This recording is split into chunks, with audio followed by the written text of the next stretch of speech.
It might be Passover, but it hasn't been a quiet week. In the news, the columnist Charles Blow was just one more journalist who tried to explain current college campus riots against Jews and Israel. He told a brief history of campus riots with a reference to 1968 and the Democratic Convention. Then, like others, he cited the familiar numbers of victims in Gaza, which we know come from Hamas's own Ministry of Health, compared to the numbers of slaughtered and butchered Israelis and Jews on October 7th. His report was so short that I scrolled down on my iPad to find the conclusion of his brief history of history. Surely there had to be more, but there wasn't. He added nothing and resolved nothing. He only added a little bit more to our suffering. In Judaism, suffering isn't a virtue, as it is in other faiths, but we've learned from suffering.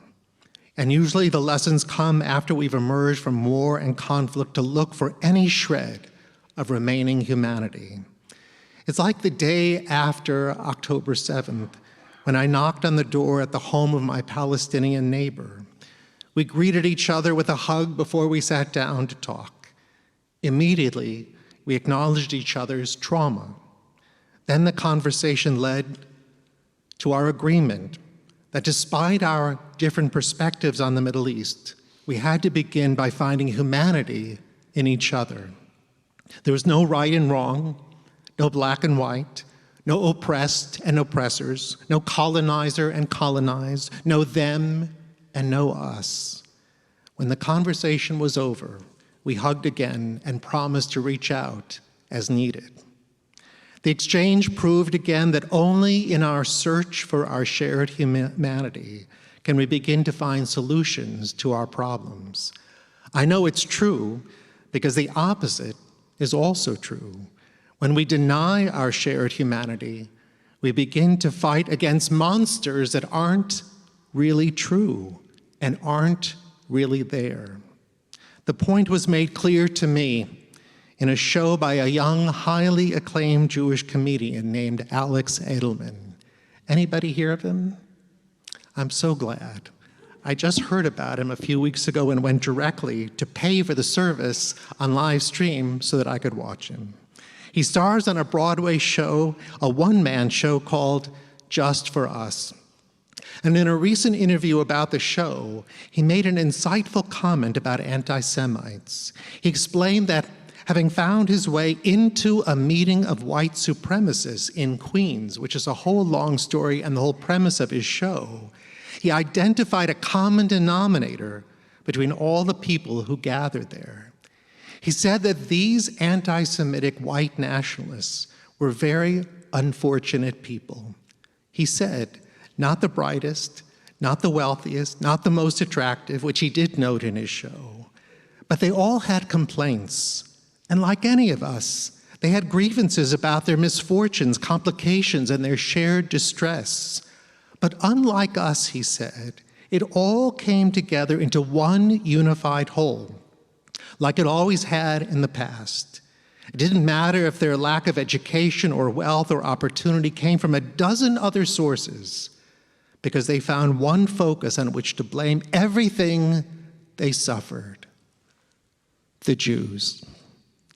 And isn't that easier? History seemed to show them that it was. So the battle in the Middle East is nothing new except in one way. On October 7th, Hamas terrorists committed the worst atrocities on Jews since the Holocaust, and not just in their own homes, but in their own land. Israel and the world were shocked and horrified. 1,200 brutally murdered and hundreds taken hostage. Afterwards, Jews looked around themselves wherever they were to find common ground and shared humanity. And we all thought the world joined us to fight the same enemy when they were identified as Hamas, a well-known proxy terrorist organization of Iran. But then, as it often happens, the world turned. It wasn't just because Israel hammered Gaza, because the U.S. did the same in Iraq and Afghanistan, and for similar reasons after 9/11. The massive tunnels throughout Gaza held terrorists and hostages, and both needed to be found. For Jew haters, the core of the problem was that Israelis weren't supposed to survive this war. Unfortunately, Jew haters turned this from protesting a war by a sovereign nation to save its people into a war against Jews. It's on social media, it's on college campuses, and it's in our neighborhoods. The horrific battle is tearing away any shred of humanity, especially for young people who are just beginning to fashion their adult lives. What could be worse?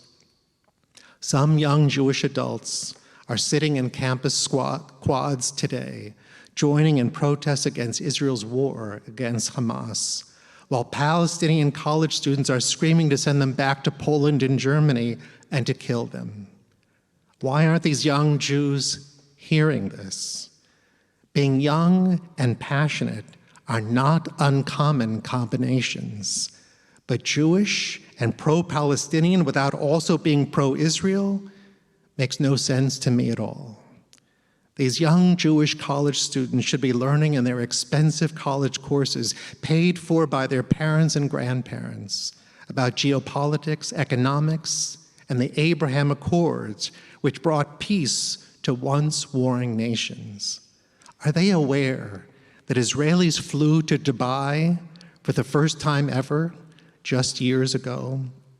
Probably not. Are they aware that the missiles fired by Iran toward Israel weeks ago were thwarted by combined allies of Israel, including Arab nations? Did those nations do it because they love Israel? Maybe. Maybe not. Maybe they did it because they trust Israel more than they trust Iran, who, if unleashed against the Middle East, would come after them next.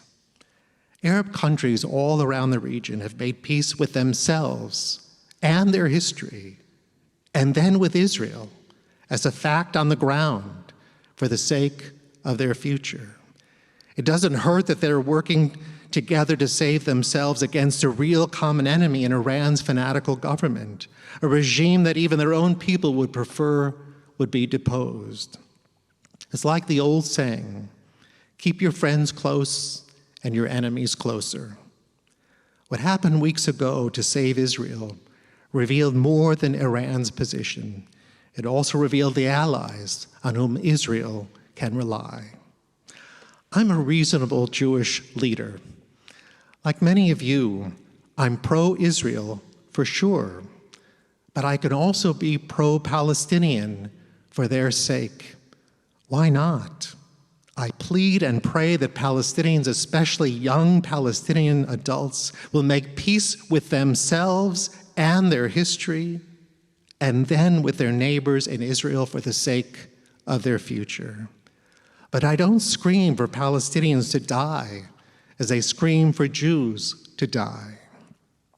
The most difficult concern that we have is this. Today, we can count on the U.S., and we can count on Israel's allies, some of whom are Arab nations, and they come to Israel's aid. But can we, in the best of times and the worst of times, count on Jews worldwide to stand up for the Jewish people? What will it take? How can we ask others to do for us what we are unwilling always to do for ourselves? Some do. Some do because they love the Jewish people. Some do because they need us, like the Arab nations who stand with Israel. It's called enlightened self-interest, but it's not eternal. What is eternal, what is supposed to be eternal, is the covenant that every Jewish person makes with God, to bear the weight and duty of Torah, to be a light unto the nations, and to bear witness to mitzvot that burnish the destiny of the Jewish people. So to come full circle, about 2 weeks ago, I was walking my dog on the sidewalk outside my house. My Palestinian neighbor pulled out of his driveway and drove to the corner, stopped, and rolled down his window. We looked at each other, and we shrugged our shoulders. Without words, we agreed that all wasn't well, and we wished we could do better. He was off to the airport, he told me. I wished him safe travels.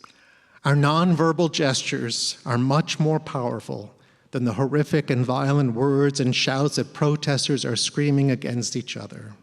In our nonverbal gestures, there was some uncertainty that left some room for the sliver of humanity that we shared.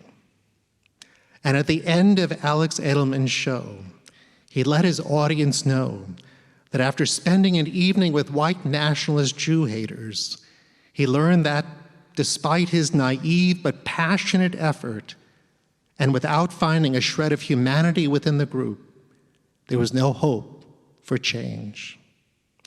However, he did find a way to win at the end of the experience, but I won't spoil it for you by telling you how it concludes.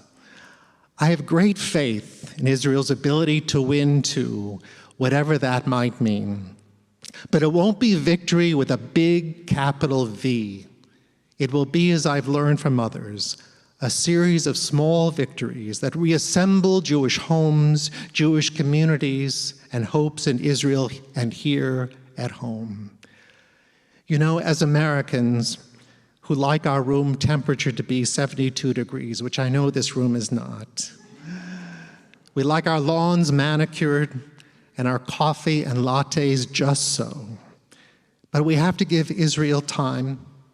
We have to give college students room and experiences to grow up.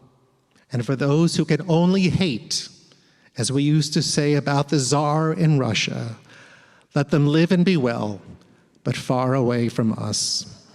Am Yisrael Chai, the Jewish people will live. Amen.